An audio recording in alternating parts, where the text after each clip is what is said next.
Abatuuze b'Ekirole ekiri mu Town Council y'e Masulita bali ku muyigo gw'abavubuka babiri abagambibwa okukakana ku muyizi w'essomero ne bamuggalira mu kayumba ne bamusobyako. Nange nvumirira ne sekuvumirira ebikolwa ebirimu ebikolwa ebisingira ddala wanene waliwo ekkobaane mu bavubuka abayaga abajja ne beetaba mu kitundu kino essaawa z'olweggulu.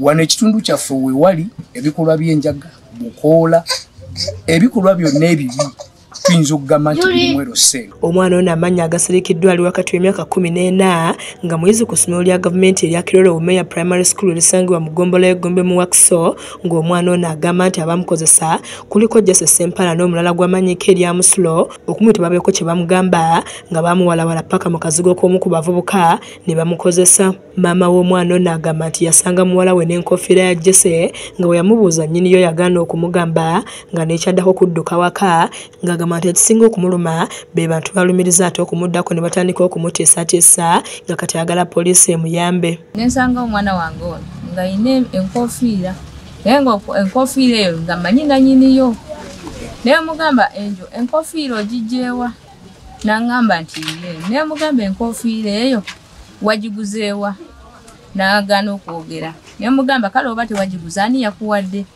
n'agaana okwogera n'adduka n'enkofiira n'agenda namulinda paka kiro ssaawa 6 saddamu kumulaba. Ye taata w'omwana ono Ssebuliba awanjagidde ebitongole by'abaana okuva bwe badduukirire kuba abantu be balumiriza poliisi tennabakwata nga bali ku kyalo bayinaayina.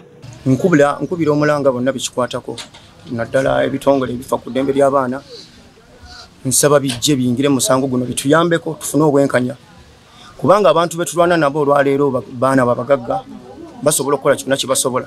Babatuuze bagamba nti abavubuka ku kyalo kino bakola gwa kunyonja gakosa okubabba nga n'abawala olukulamu nga batandika okubalingiriza era gye biggweera nga bamba basobezzaako. Abanywi b'enjaga, abanywi b'amayirungi, abakuba shisha, abakola biki byonna babeera awo. Kugamba buli kibi kyonna ekikolebwa wano mu nsi kyonna kisangibwa wano mu siteegi yaawo n'olw'ensonga bikikwatako obuyinza abantu badde batuyambako.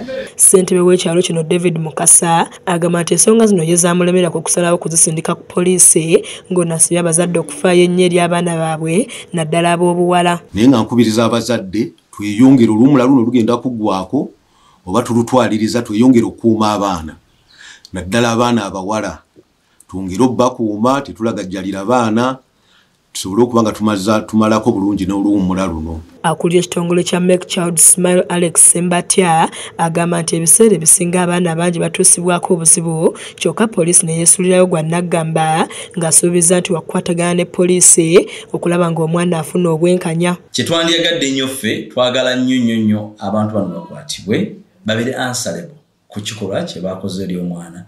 Tulabye ng'omwana alina n'ekiwundu ku mutwe tetumanyi kigendwa kyabadde kyaki kyakumutta. Kizza Peter yakusakidde eggulire lino ku lwa KSTV agaleero.